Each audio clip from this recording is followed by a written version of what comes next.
Hello, class 11th. What we are going to discuss today, work done.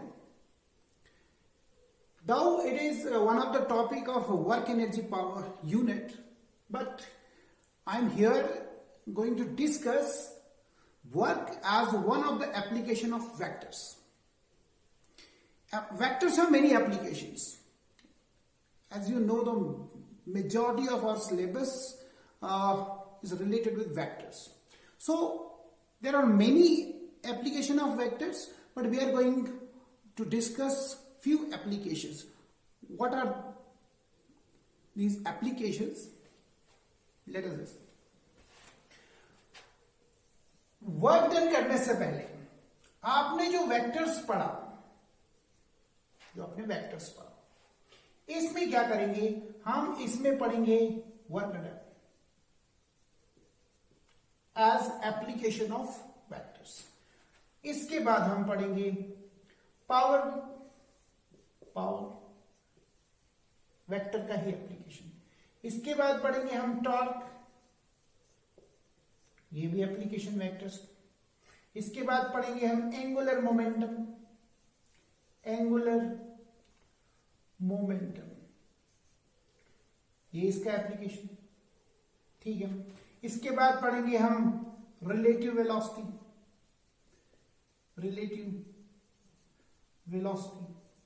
याद रखना। इन सभी के लिए हम एक एक वीडियो करेंगे, उसके क्वेश्चंस भी करेंगे। रिलेटिव वेलोसिटी के बाद आप पढ़ेंगे डॉपलर्स इफेक्ट, ये सारे हमारे। और इसके अलावा हम फोर्स भी पढ़ेंगे, फोर्स एज अ वेक्टर, उसको डिस्कस करेंगे। तो क्या होगा कि हम बहुत सारी चीजें कवर करेंगे जब हम ये एप्लीकेशंस इसकी पढ़ेंगे। जैसे हालात है उस हिसाब से अगर पूरे सिलेबस से जाएं तो थोड़ा मुश्किल है कवर करना, लेकिन अगर आप एक एक एप्लीकेशन से करेंगे तो मुझको लगता है ज्यादा बेहतर होगा। तो आज शुरू करते हैं हम। इसका पहला टॉपिक वो है वर्क डन, मतलब कि अगला आपका पावर होने वाला है। अब आते हैं वर्क डन पे। भाई काम, पढ़ने का काम, पढ़ाने का काम, खेलने का काम, लिखने का काम, न कुछ करने का भी काम होता, सोने का काम, जगने का काम, ब्रश करने का काम, नहाने का काम। हमारी लाइफ में काम, सिर्फ काम। कुछ काम तो ऐसे होते हैं जो फिजिक्स में काम होते हैं, ये रियल लाइफ में काम होते हैं, बट फिजिक्स में काम नहीं होते। वो मैं समझाता हूं आपको एग्जाम्पल से। पहले इसका समझ लेते हैं कि हम किस काम की बात कर रहे हैं। देखो, अगर हमारे पास कोई बॉडी है, ये हमारा कोई बॉडी है, इसको हमने फ्रिक्शनलेस सरफेस पे रखा और इस पे हम फोर्स लगा रहे हैं, फ्रिक्शनलेस सरफेस पे फोर्स लगा रहे हैं, ये लगाई फोर्स, और ये बॉडी आपकी डिस्प्लेस हो गई। अब बॉडी ए पे थी, चली गई बी पे, बॉडी डिस्प्लेस हो गई। तो अगर आप किसी बॉडी पे फोर्स लगाते हैं और वो बॉडी डिस्प्लेस हो जाए तो हम कहते हैं काम हो गया। यानी कि इसको आप कहते हैं work is said to be done when body displaces after applying the force.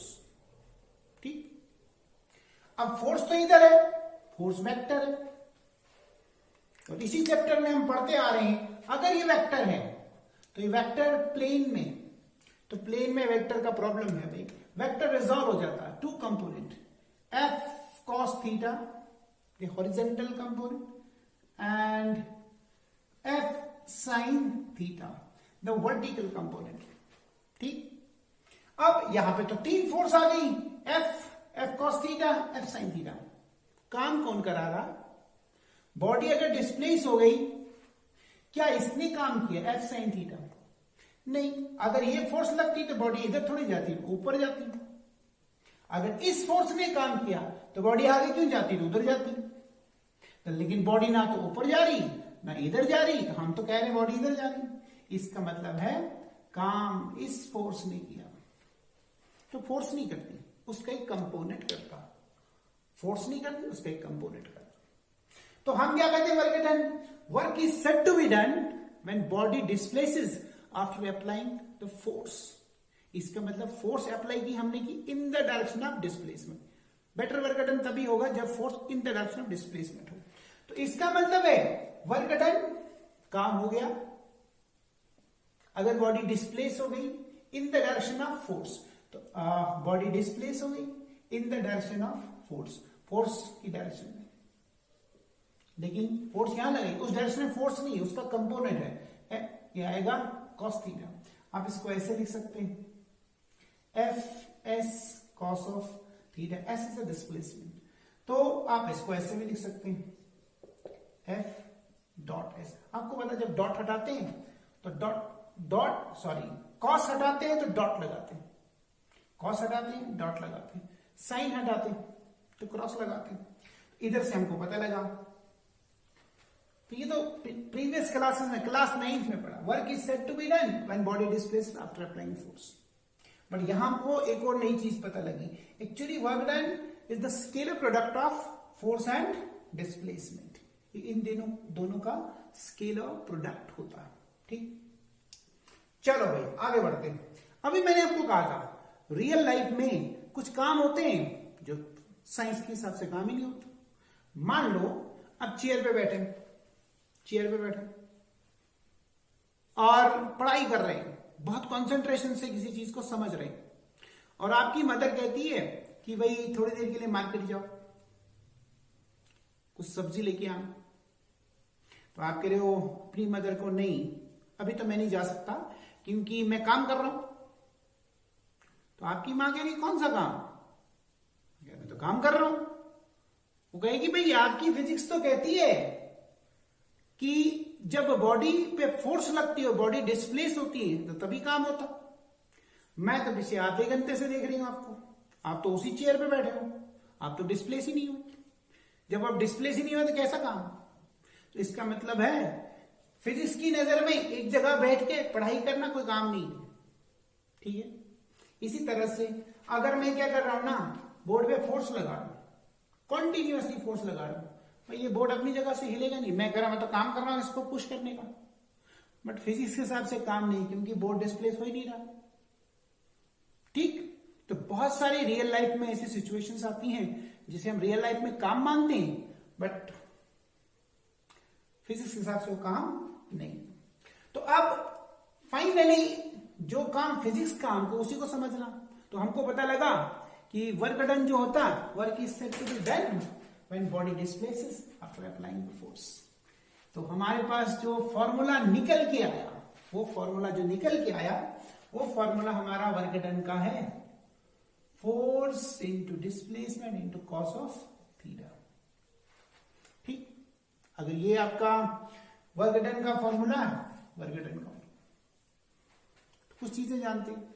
सबसे पहले वर्क डन क्या है? वर्क डन, इसका नेचर जानते हैं। Work done is a scalar quantity. याद रखना, ये कोई नॉर्मल स्केलर नहीं होता, इसको हम सूडो स्केलर कहते हैं। सूडो स्केलर यानी ये ऐसा स्केलर है इंडिपेंडेंट नहीं है। जैसे डिस्टेंस एक स्केलर है, तो डिस्टेंस ही है भाई, किसी और चीज पे डिपेंड नहीं करता। बट वर्क डन ऐसा स्केलर है, ये वर्क डन फोर्स और डिस्प्लेसमेंट पे डिपेंड करता है, यानी कि ये दो वेक्टर्स पे डिपेंड करता। वर्क डन जो होता force dot displacement is actually the scalar product of force and displacement. So ये कोई नॉर्मल स्केलर नहीं होता, इसको हम सूडो स्केलर कहते हैं, क्योंकि ये दो वेक्टर के जोड़ से बनता। ठीक, दूसरी बात, अगर ये scalar quantity, its units are, इसके यूनिट्स क्या होंगे भाई? फोर्स है तो डिस्प्लेसमेंट है तो न्यूटन मीटर होगा। ठीक, तीसरा, इसके डायमेंशंस क्या होंगे? इट्स डायमेंशंस आर, आपको बता, फोर्स का होता mL(T-2), डिस्प्लेसमेंट का होता L, इसको लिख सकते हैं mL(2T-2), इसका डायमेंशन। अगली बात, फोर्स, ये जो वर्क डन है it depends upon force displacement and the cos of angle between the force and displacement. It means it's angle dependent. तो अगर ये एंगल डिपेंडेंट है तो हमारे पास तीन ऑप्शन है। तीन ऑप्शन क्या है? हमारा जो एंगल है ये एक्यूट हो सकता है, ये राइट एंगल हो सकता है, ये ऑब्ट्यूज हो सकता है। तो अगर आपका एंगल है, इफ थीटा इज एक्यूट यानी कि थीटा जो है it is less than 90, greater than 0 and less than 90। आपको पता इतने एंगल के लिए cos theta is negative, cos negative होता है, therefore W is equal to Fs into negative, sorry इतने एंगल के लिए cos पॉजिटिव, एक्यूट एंगल के लिए cos पॉजिटिव होता, तो आएगा Fs पॉजिटिव, तो ये आएगा प्लस Fs। इसका मतलब है एक्यूट एंगल के लिए वर्क डन जो होता है पॉजिटिव होता है, वर्क डन पॉजिटिव होता है। ठीक, एग्जाम्पल से समझते हैं। अगर आप क्या कर रहे हैं, एक बॉडी हाथ से रिलीज कर रहे हैं, इट मूव्स डाउनवर्ड्स, तो work done by the gravitational force, bye displacement downward है, ग्रेविटेशनल फोर्स भी डाउनवर्ड है, बोथ आर पैरेलल, एंगल 0 है। इसका मतलब आप होगी कि 0 और इक्वल टू भी होगा, हाँ बिल्कुल इक्वल टू 0 भी होगा, तो एंगल 0, कॉस की वैल्यू 1 आएगी, कॉस वैल्यू 1 आएगी तो वर्क डन जो आएगा Fs आएगा, प्लस आएगा। ठीक, दूसरा मतलब वर्क डन पॉजिटिव हो सकता है। इफ यहां लिखते हैं next, if theta is equal to 90 degree, 90 की गलत, हमको पता cos थीटा एग्जैक्टली 90 पे जो होता 0 होता, therefore work done is equal to Fs into 0, work done 0 हो जाएगा, तो वर्क डन 0। हम वेक्टर्स ही पढ़ रहे हैं, जैसे डॉट प्रोडक्ट देखो उसकी प्रॉपर्टीज भी यही थी, तो वर्क डन 0 होगा। आपको याद होगा मैंने उसमें भी आपको एग्जांपल बताया था, एक कुल्ली लोड कैरी कर अपने सर पे एक बॉक्स लेके जा रहा कुल्ली, तो भाई यहां लेके जा रहा डिस्प्लेसमेंट, वेट डाउनवर्ड है, ठीक है, एंगल 90 का, तो वर्क डन बाई कुल्ली, ठीक है, 90 डिग्री है तो 0, बट रियलिटी में नहीं है। वो क्या है कि ये वर्क डन बाई लोड है, क्योंकि लोड में जो इसका वेट है वो डाउनवर्ड है, डिस्प्लेसमेंट यहां है। अगर वर्क डन बाई कुल्ली निकालेंगे तो रियलिटी में कुल्ली अपनी मस्कुलर फोर्स लगाता, वो वही फोर्स लगाता जहां वो चलता, तो इसका मतलब है उसका वर्क डन तो होता है, इसीलिए हम उसको पे करते हैं उसके काम के बाद। बट हम अक्सर किताब में पढ़ते हैं कि work done is not the work done by coolie, work done by that load. मानो कुल्ली आपका सामान लेके आया, सामान नीचे रखता और पैसे मांगता, आपको क्या भाई किस बात के पैसे, तो आप तो डिस्प्लेस हुए, यहां लोड इधर था, तो वर्क डन तो 0 हो गया। बट कुल्ली कहेगा ये तो तब सच होता, ये जो बॉक्स नीचे मैंने रखा, अगर वो बॉक्स आपसे पैसे मांगता कि मैं भी आया इतना, मेरे को भी पैसे दो, बट बॉक्स का जो वेट था वो डाउनवर्ड था, बॉक्स आया इधर, तो बॉक्स का वर्क डन तो 0। इसी तरह से हमको पता है कि अर्थ जब घूमती अपने ऑर्बिट में, आपको पता है वो रेडियल फोर्स से घूमती, रेडियल फोर्स, दो तरह की फोर्स होती है, ट्रांसवर्स और रेडियल, एक जो इधर लगा हो गया, एक इसके परपेंडिकुलर टुवर्ड द सेंटर। इस फोर्स से ही अर्थ घूमती, तो अगर अर्थ यहां डिस्प्लेस होती for short period of time के लिए, मानो ds डिस्प्लेस हुई, तो ds और इसके बीच का एंगल तो 90 आएगा, तो work done by centripetal force तो 0 आएगा। ये भी एग्जांपल है। तीसरा लिखते हैं, अगर इफ थीटा जो है ये क्या है, if theta is greater than 90 and less than 270, यानी कि ऑब्ट्यूज एंगल ले रहे हैं, ऑब्ट्यूज एंगल, आपको पता cos थीटा इज नेगेटिव, और क्या होगा, therefore वर्क डन ये आएगा Fs नेगेटिव, वर्क डन आया माइनस एफ नेगेटिव, यानी आपका वर्क डन पॉजिटिव हो सकता है, नेगेटिव हो सकता है, और जीरो हो सकता है। अब नेगेटिव वर्क डन कब होगा? नेगेटिव वर्क डन में आप ऐसे समझ लो कि आपने एक स्प्रिंग को रिजिड सपोर्ट से जोड़ा, ये स्प्रिंग है आपका, ये बॉडी फ्री टू मूव है, ये रिजिड सपोर्ट है, ये आपने फ्रिक्शनलेस सरफेस पे रखा। अगर आप इस बॉडी को यहां डिस्प्लेस करते हो, यहां डिस्प्लेस करते, दिस इज अप्लाइड फोर्स, और जैसे आप उसको वहां खींचोगे ऑल ऑफ सडन यहां पे एक नई फोर्स कम्स इनटू एग्जिस्टेंस, उसको कहते हैं रेस्टोरिंग फोर्स। तो अगर आप देखोगे इसको हमने यहां डिस्प्लेस किया, displace S, work done with that applied force is positive in the direction of force, तो पॉजिटिव क्योंकि एंगल आएगा जीरो, वर्क डन आएगा पॉजिटिव। बट अगर work done by restoring force करेंगे, बॉडी डिस्प्लेस यहां हो रही, work done by restoring force वो नेगेटिव आएगा। इसको एक और एग्जांपल से समझते हैं, टग ऑफ वार में, टग ऑफ वार जो टीम जीतती है उनका वर्क डन पॉजिटिव होगा, क्यों? वो पूरा सिस्टम वहीं डिस्प्लेस हुआ जहां वो फोर्स लगा रहे थे, तो दोनों पैरेलल आएंगे, तो जीती हुई टीम का वर्क डन पॉजिटिव, पर हारी हुई टीम का नेगेटिव, क्यों? क्योंकि वो जहां फोर्स लगा रही है बॉडी तो उसके अगेंस्ट डिस्प्लेस हुई, पूरा सिस्टम उसके अगेंस्ट डिस्प्लेस हुआ, तो बीच का एंगल जो है वो 180 का है, 180 पे कॉस नेगेटिव होता है, वर्क डन नेगेटिव होगा, ठीक है ना? तो वर्क डन कि मैंने आपको डेफिनेशन बताई, work is said to be done when body displaces after applying force. लेकिन मैंने आपको बताया फोर्स जब लगाते हैं तो फोर्स के दो कंपोनेंट बनते हैं, जो एक्स कंपोनेंट है इन्हें कॉस वाला, उससे वर्क डन होता है। क्या साइन वाला भी हो सकता है? कभी कभी ऐसा पॉसिबल है कि आपका वर्क डन जो है उसमें वर्क डन जाएगा एफ एस साइन थीटा है, वो आगे एक सिचुएशन में समझते हैं कि साइन आ सकता कि नहीं आ सकता, कैसी सिचुएशन में आए मैं बता दूंगा।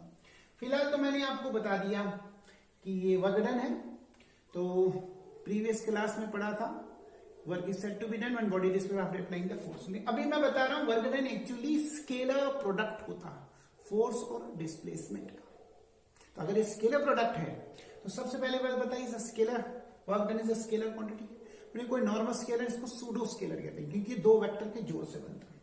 दूसरा, इसके यूनिट न्यूटन मीटर होते हैं, न्यूटन मीटर तो जूल होता, बट प्रेफरेबली आप इसमें न्यूटन मीटर का ही इस्तेमाल करेंगे क्योंकि एक डिराइव्ड क्वांटिटी है, यूनिट भी डिराइव्ड, प्रेफरेंस देंगे डिराइव्ड यूनिट्स का। और फिर बताया कि इसके डायमेंशंस क्या है, ml2t-2, तो उससे ये पता लगता है कि ये जो आपका वर्क डन है ये डायमेंशनली एनर्जी के बराबर होता है। और अगला कि आपका वर्क डन जो है वो पॉजिटिव हो सकता है, नेगेटिव हो सकता है, जीरो हो सकता है। वो हमको कैसे पता लगा? क्योंकि वर्क डन तो एंगल डिपेंडेंट है, और अगर एंगल एक्यूट है, angle dependent, cos of angle पे डिपेंड करता है वर्क डन। अगर एंगल एक्यूट है तो कॉस पॉजिटिव होगा तो वर्क डन पॉजिटिव होगा। अगर एंगल ऑब्ट्यूज है तो कॉस नेगेटिव होता तो वर्क डन नेगेटिव होगा। अगर एंगल राइट एंगल है, कॉस जीरो होता तो वर्क डन भी जीरो होगा।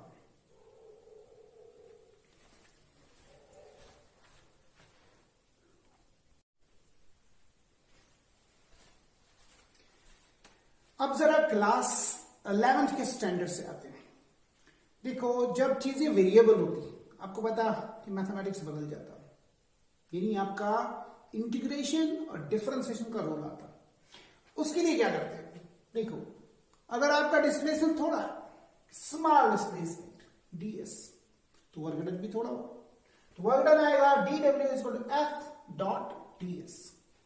अगर आप टोटल वर्क डन करना चाहते हैं तो आपको इंटीग्रेट करना पड़ेगा, ठीक है ना?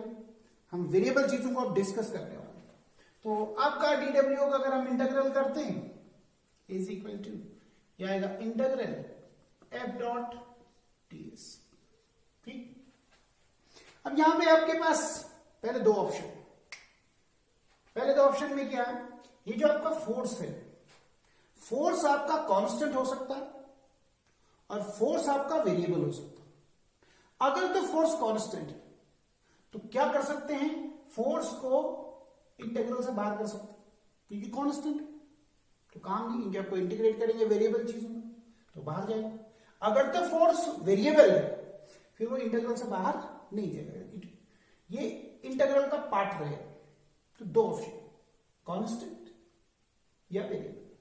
पहले कांस्टेंट से उससे डील करते हैं। मान लो आपका डिस्प्लेसमेंट चेंज हो रहा है S1 to S2, body displace हो रही, बट डिस्प्लेस तो होनी ही, इसको हमने ds क्यों लिखा, क्योंकि तो वेरी करना ही करना है। अब बॉडी डिस्प्लेस ही नहीं होगी तो वर्गडन तो होगा ही। तो आपका वर्गडन आएगा W, F बाहर चला गया, डॉट, ये इंटीग्रल आ गया S1 टू S2 ds, आपको पता है ds का इंटीग्रल S होगा, तो W आ गया F डॉट, ये आएगा S1 टू S2। तो आप ऐसा कर सकते हैं W is equal to F dot S2 minus S1। तो आप इसको लिख सकते हैं work done force del S, ये आपको वर्क डन आएगा। कब? जब आप फोर्स आपका कांस्टेंट, ठीक। तो कांस्टेंट फोर्स में हम कहीं एग्जांपल कर लेंगे। अब कुछ एग्जांपल से हम जाते हैं। एग्जांपल नंबर 1, ये फिलहाल फॉर्मूला आपको जब आप कांस्टेंट फोर्स से डील करते हैं। तो फॉर्मूला नंबर 1 क्या है आपका, सॉरी क्वेश्चन नंबर 1, ये एग्जांपल नंबर 1। जल्दी जल्दी कुछ एग्जांपल्स कर लेते हैं। हमने एक ब्लॉक को फ्रिक्शनलेस सरफेस पर रखा, ठीक, और इस पे हमने फोर्स लगाई 20 न्यूटन, और एंगल जो है आपका 37 का है, और बॉडी डिस्प्लेस हो गई। बॉडी का जो डिस्प्लेसमेंट है वो है 8 मीटर। तो बताइए वर्गडन कितना हो? ये आसान है, पहले वाले फॉर्मूले से जाते हैं। तो वर्गडन जो होता वो होता Fs cos ऑफ थीटा, ठीक। F हमारा 20 है, डिस्प्लेसमेंट हमारा 8 है, और cos ऑफ 37 याद ही होगा, cos ऑफ 37 होता 4/5, 4/5, जी हाँ 4/5, 4/5। तो 5 4 जा 20, तो ये कितना आएगा 16 इंटू 8, ठीक है 128 आता हूं, 128 न्यूटन मीटर आएगा आंसर। बहुत सिंपल से एग्जांपल दो, कैलकुलेशन में कभी गड़बड़ हो तो उस वक्त चेक कर सकते हैं। फिलहाल ये आपका पहला क्वेश्चन था कि एक ब्लॉक को आप फ्रिक्शनलेस सरफेस पे रखो। फ्रिक्शनल सरफेस ही रख सकते हैं, फार्मूला चेंज करना पड़ेगा। फ्रिक्शनलेस सरफेस पे करेंगे, फोर्स लग रही है एट एन एंगल 37, डिस्प्लेस हो रही है बॉडी 8 मीटर, तो वर्गडन कितना होगा? तो ये आपका अगला जो अभी हमने फॉर्मूला किया, क्वेश्चन नंबर 2, ये क्वेश्चन 1 था, क्वेश्चन नंबर 2। इसमें क्या है कि एक बॉडी ने अपनी पोजीशन चेंज की, एक बॉडी ने अपनी पोजीशन चेंज की। मानो उसने अपनी पोजीशन चेंज की, यहां पोजीशन थी 114, यहां था 335, पोजीशन चेंज की, ठीक। और फोर्स इस पे लगी, जो फोर्स लगी, body changes its position after applying the force, वो फोर्स कितनी है कोऑर्डिनेट स्पेस में हम लिख रहे हैं। तो फोर्स मान लो आपके पास है 2i + 2j + 6k, ये आपकी फोर्स, ठीक। अभी मैंने आपको बताया था वर्गडन होता F डॉट डेल S, ये डिस्प्लेसमेंट वेक्टर। तो चेंज इन पोजीशन होता है आपका, यहां वेक्टर आपका क्या है 3 - 1 2i, 3 - 1 2j, 5 - 4 k, ये आपका है डिस्प्लेसमेंट वेक्टर। अब कर लो, हो गया। F की जगह लिखेंगे 2i + 2j + 6k dot 2i + 2j + k। आपका पता डॉट i का i के साथ होता, j का j के साथ, k का k के साथ। वो रीजन हम पहले पढ़ चुके हैं डॉट प्रोडक्ट में। 2 2 4, 2 2 4, 6 1 6, 14 न्यूटन मीटर आंसर। यानी आपका फोर्स फिर न्यूटन में होगा और आपका डिस्प्लेसमेंट जो होगा मीटर में होगा, न्यूटन मीटर आंसर। ये आपको क्वेश्चन नंबर 2। एक बॉडी ने अपनी पोजीशन चेंज की, पहले कोऑर्डिनेट ये थे, बाद में कोऑर्डिनेट ये थे, ठीक है। आपको पहले डिस्प्लेसमेंट वेक्टर निकालना, तो फिर force into displacement, force constant, force into displacement, तो आप कर लो, you will get work done, ठीक। क्वेश्चन नंबर 3 पे again question number 3। Question number 3 करने से पहले अगर आप किसी भी बॉडी को आप चेयर रखते, अब खुद खड़े होते हैं, मैं खड़ा हूं अभी, तो मैं मान लो मैं ही खड़ा हूं, तो ये मेरा वेट डाउनवर्ड होगा, और मेरे वेट को, अगर मेरे वेट को मैं एक्शन मानूं तो इसका कोई रिएक्शन होगा, ये होता है रिएक्शन फोर्स। इसको हम कभी कभी नॉर्मल रिएक्शन से भी पढ़ते हैं, एन से, normal reaction. Every reaction there is equal and opposite reaction, तो नॉर्मल रिएक्शन इधर होगा, ठीक है। इसका मतलब है अगर इस बॉडी को मैं यहां से लिफ्ट करूं, अगर मैं इसको उठाऊंगा ऊपर, तो कोई फोर्स तो लगाऊंगा, वो फोर्स आएगी MA। अगर मैं खुद उसको ऊपर लेके जा रहा हूं तो वो आएगी MA, ठीक है। फिर 3 फोर्सेस आ जाएगी। अब मान लो क्या है कि आपने, ये आपका एक लिफ्ट है, लिफ्ट रेस्ट, लिफ्ट के अंदर एक बॉडी, मानो इसका मास 2 kg, ठीक है, रेस्ट में, तो इसका वेट होगा डाउनवर्ड mg, ठीक, और नॉर्मल रिएक्शन होगा अपवर्ड, ये नॉर्मल रिएक्शन अपवर्ड।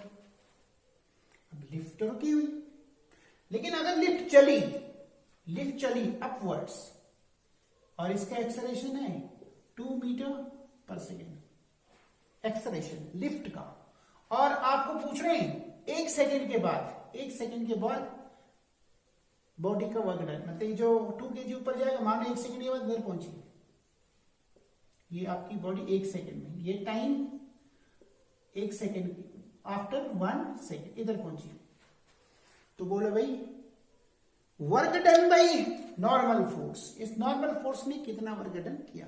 भाई तुम तो तब बताओगे ना वर्क डन जब आपको ये मालूम होगा कि बॉडी कितना डिस्प्लेस हुई। तो डिस्प्लेसमेंट के लिए क्या करेंगे, सबसे पहले डिस्प्लेसमेंट पता करेंगे, उसके बाद ये आप बता सकते हो कि वर्क डन कितना हो। डिस्प्लेसमेंट के लिए आसान है, बॉडी पहले रुकी हुई थी, बाद में चली, एक्सेलरेशन आया 2 मीटर पर सेकेंड, तो लगा लो S is equal to UT plus half of GT square, ठीक, नहीं AT square, sorry AT square, हमने खुद एक्सेलरेशन दिया, तो S इनिशियली तो रेस्ट में, तो ये तो आएगा नहीं, half of into 2 T square मतलब टाइम कितना लगा 1 सेकेंड, तो आएगा 1 2 2 आ गया कैंसल, डिस्प्लेसमेंट आ गया 1 मीटर, डिस्प्लेसमेंट आया 1 मीटर। अब मुझको क्या पता करना, ये जो नॉर्मल रिएक्शन, तो ये कितना होगा। देखो अभी मैंने आपको बताया एक फोर्स डाउनवर्ड है, बॉडी ऊपर जा रही है, इसका मतलब है नॉर्मल फोर्स ऊपर, mg नीचे, ऊपर वाली फोर्स डोमिनेंट है, नीचे से ऊपर जा रही है बॉडी, ठीक है ना, ये आएगा इज इक्वल टू ma, ये जो ऊपर लग रही फोर्स, ये तो है ही a, पर हमारे पास बॉडी का तो मास, ये अगर लिफ्ट जा रही है तो बॉडी भी ऊपर जा रही है, ये बॉडी ऊपर जा रही है, तो इसके ऊपर एक और फोर्स है, वो है ma के बराबर।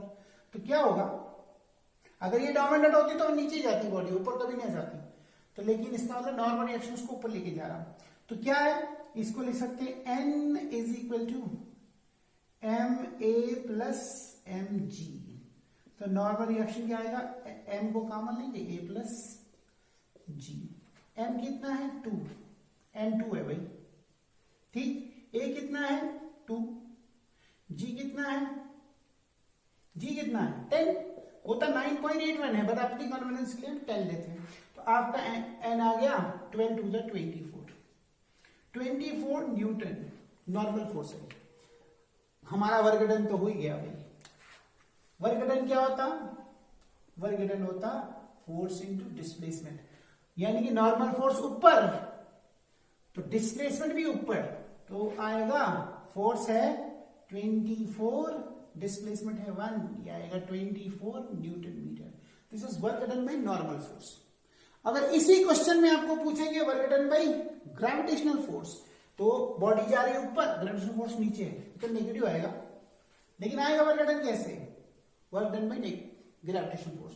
वो आएगा mg ग्रेविटेशनल फोर्स और डिस्प्लेसमेंट s, बट ये दोनों अपोजिट है इसलिए माइनस, तो वर्क डन आएगा mg कितना, m2, सही है 2, g कितना 10, डिस्प्लेसमेंट 1, तो वर्क डन आएगा -20 न्यूटन मीटर।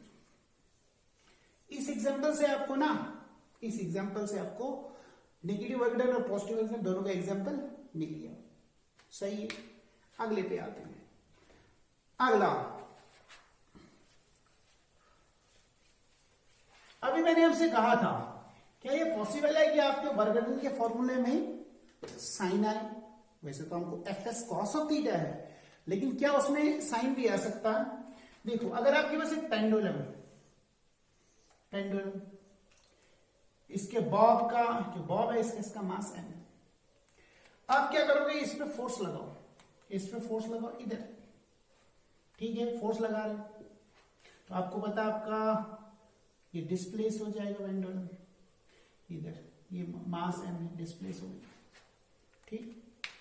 अब डिस्प्लेस हुआ, ये इसका डिस्प्लेसमेंट, ये बॉडी पहले इधर थी, हॉरिजॉन्टली डिस्प्लेस हुई इधर, ये डिस्प्लेसमेंट बॉडी का, और मुझको क्या करना है, जहां फोर्स लगा रहा है वहीं मुझको डिस्प्लेसमेंट लेनी। मैंने आपको कहा था बेटर है जहां फोर्स है वहीं डिस्प्लेसमेंट होना चाहिए, इसलिए हमने फोर्स नहीं उसका एक कंपोनेंट लिया था, तो डिस्प्लेसमेंट इधर है। तो यहां मानो थीटा है, अगर ये इसका लेंथ है l, तो ये लेंथ भी तो l ही होगा, तो यही तो है, सेम है, स्ट्रिंग का लेंथ चेंज थोड़ी हो सकता है ना लेंथ। तो अब मुझको क्या चाहिए, ये फोर्स है, मुझको चाहिए डिस्प्लेसमेंट। अगर ये थीटा है, तो क्या है, ये परपेंडिकुलर। अब राइट एंगल ट्राइंगल को देखो, थीटा का अपोजिट परपेंडिकुलर होता है, ये हाइपोटेन्यूज है, तो परपेंडिकुलर अपॉन हाइपोटेन्यूज क्या आएगा, साइन ऑफ थीटा, यानी परपेंडिकुलर अपॉन हाइपोटेन्यूज आएगा साइन ऑफ थीटा। एस क्या आएगा, एल साइन ऑफ थीटा। अब जरा वर्क डन बताओ, वर्क डन आएगा force into displacement, same direction में ले रहे हैं, तो आएगा force into L sine of theta. भाई मुझको लगता है आपका वो वाला क्वेश्चन का प्रॉब्लम, यानी एक ऑप्शन बताया था क्या साइन भी आ सकता है वर्क डन में, देखो इस हालात में साइन भी आता, वो तो सिचुएशन पे डिपेंड करता है, यहाँ साइन ही सूट कर रहा है इसलिए साइन आया, तो इसका मतलब है कॉस तो उसका जनरल फॉर्मूला, बट साइन भी आ सकता है, ये पेंडुलम के केस।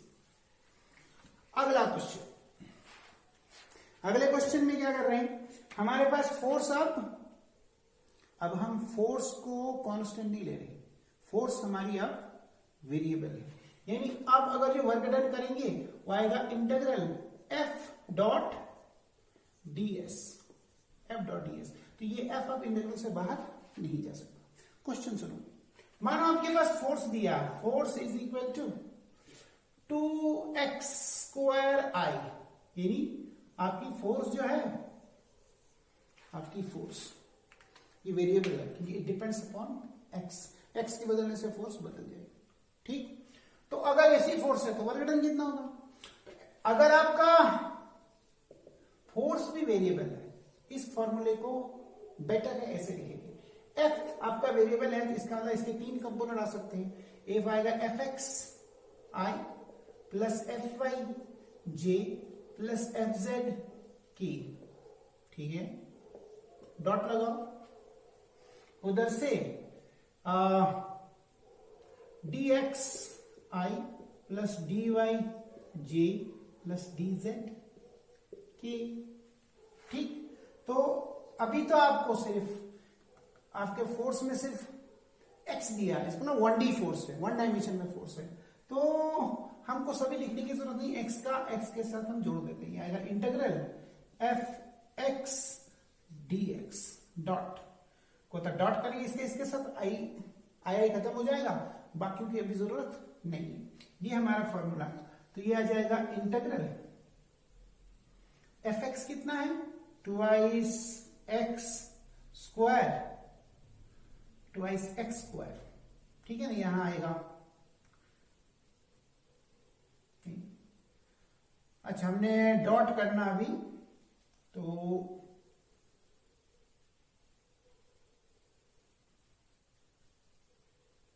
यहां पे लिखते हैं हम ट्वाइस, पहले लिखते हैं ट्वाइस एक्स स्क्वायर आई, फिर डी एक्स आई के साथ करते, तो आई आई खत्म हो जाता, हमारे पास बचता सिर्फ 2xi स्क्वायर और dx, ठीक है ना। वो कंफ्यूज होने की जरूरत नहीं है, मैं इसकी जगह लिखता, फिर इसके साथ इसका डॉट लेता, ठीक। अब क्या होगा कि वर्गडन कितना हुआ, लेकिन इस वर्गडन के लिए आपको देखो फोर्स तो डिस्टेंस से चेंज हो रही है, तो हम मानेंगे find out the work done when f is equal to 2x square I when x changes, when position changes from x1 to x is equal to 2, यानी आपका जो पोजीशन चेंज हो रहा है 1 से 2, x तो है ना, x से फोर्स वेरी कर रही है, तो कहां से कहां, फ्रॉम 1 to 2, इधर लिख सकते हैं फ्रॉम 1 to 2, ये आ जाएगा 2 तो बाहर आएगा, इंटीग्रल आएगा x स्क्वायर का, आपको पता है x square integral x cube होता अपॉन 3, यह है 1 to 2, यह आएगा 2, अपर कर लो, 2 2 जार 4 2 जार 8, 8 अपॉन 3, फिर -1 अपॉन 3, 8 -1 आएगा 7, 7 यह आएगा 14 अपॉन 3 न्यूटन मीटर। कुछ समझ में आया? इसमें फोर्स वेरिएबल है, तो फोर्स आपको दी है 2x स्क्वायर आई, और अगर x चेंज हो रहा है 1 to 2, बताओ वर्गडन कितना होगा। तो मैंने आपको कहा वर्गडन का फॉर्मूला ही होगा, जब फोर्स वेरिएबल है तो तब आपको इंटरवल के अंदर इसके 3 कंपोनेंट लेने। अभी क्या हमारा x कंपोनेंट दिया था, x कंपोनेंट, fx की जगह आप लिख सकते हो तो 2x स्क्वायर आई, इसकी जगह लिख लेते हैं 2x स्क्वायर आई डॉट आएगा dx, इसके साथ भी आई है, आई आपको पता आई डॉट आई तो 1 होता, फिर अपनी लिमिट लगाई तो 2x स्क्वायर dx आ गया, 2 बाहर कर दिया, x स्क्वायर का इंटीग्रल x क्यूब अपॉन 3 होता, लिमिट लगाओ अपर माइनस लोअर, तो याद ही होगा क्लास में किया हुआ, तो ये आएगा 8 अपॉन 3 माइनस 1 अपॉन 3, 8 माइनस 3 तो 7 आएगा, 7 2 से 14 आएगा, 14 अपॉन 3 न्यूटन मीटर आंसर। अब चाहो तो इसको ऐसे भी लिख सकते हो, मान लो 2x स्क्वायर आई प्लस 3y j, इतना करें अगर बदल देना चाहे। अब ये 1D में नहीं 2D में, यहां पे आपको लिखना पड़ेगा कि पोजीशन चेंज हो रही है 1 1 2 2 2 3 माइनस, इसके अलावा x चेंज हो रहा है, x चेंज हो रहा है फ्रॉम 1 to 2 और y चेंज हो रहा है फ्रॉम 2 to 3, फिर वैसे ही सॉल्व करेंगे आ जाएगा। 3D में भी ले सकते हैं, बहुत सारे ऑप्शन आपके पास हैं। अभी एक एग्जांपल और करते हैं। एग्जाम्पल क्या है, वो एग्जाम्पल आपके पास है, मान लो आपको दिया है f, ये दिया है 2t स्क्वायर आई प्लस टी जे, फोर्स टाइम से वेरी करें, किससे, टाइम से, और आपका जो r है, r वेक्टर पोजीशन वेक्टर, ये है i plus 3j, i plus 3j, तो आपको पूछ रहे हैं कि वर्गडन कितना होगा। इसमें भी आप टाइम का लिख सकते हैं, t कहां से कहां चल रहा है, 0 to 1, टाइम चेंज हो रहा है 0 to 1। आपको ये चक्कर है, वर्गडन वाले फॉर्मूले में तो कहीं टाइम है ही नहीं, अगर टाइम नहीं है तो निकालेंगे कैसे, क्योंकि हमारे वर्गडन का फॉर्मूला जो है W इज इक्वल टू, मैं वेरिएबल फोर्स की बात बता रहा हूं, वो है F डॉट dr। आपको dr क्यों लिखाएंगे, मैंने यहां r से लिखा इसलिए dr, ds भी हो सकता हूं। तो आप कहोगे इसमें तो है ही नहीं डी, करेंगे कैसे, तो कर लो भाई, ये इतना मुश्किल काम तो है नहीं। आप करेंगे क्या, देखो आपको r दिया, r is equal to i plus i plus 3t ये 3t स्क्वायर जे लिख लेते हैं, आई प्लस 3t स्क्वायर जे, या इधर भी t लिख लेते हैं, T I plus 3t square J, ये हमारा T I plus 3t square, ये आपका।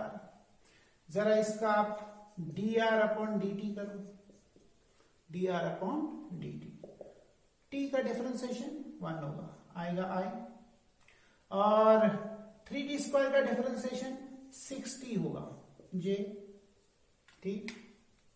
dr किसके बराबर आएगा आपके पास, dr इज इक्वल टू आएगा i plus 6tj into dt, इसको ऐसे भी लिख सकते हैं dr, अब ये वेक्टर में है तो ये वेक्टर ही रहेगा, ये भी आपका r था, ये आएगा i dt plus 6t dt into j।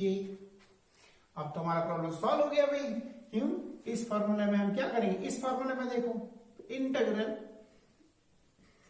f की जगह क्या लिखने वाले, f की जगह लिखने वाले हैं twice t square i plus t j, ठीक है, और साथ में लिखने वाले हैं dr, देखो dr हमको मालूम है, प्लस सॉरी नॉट इस product dot i dt plus 6t j dt। अब क्या होगा, ये 0 से 1 है, वर्ग डन है, वर्ग डन है।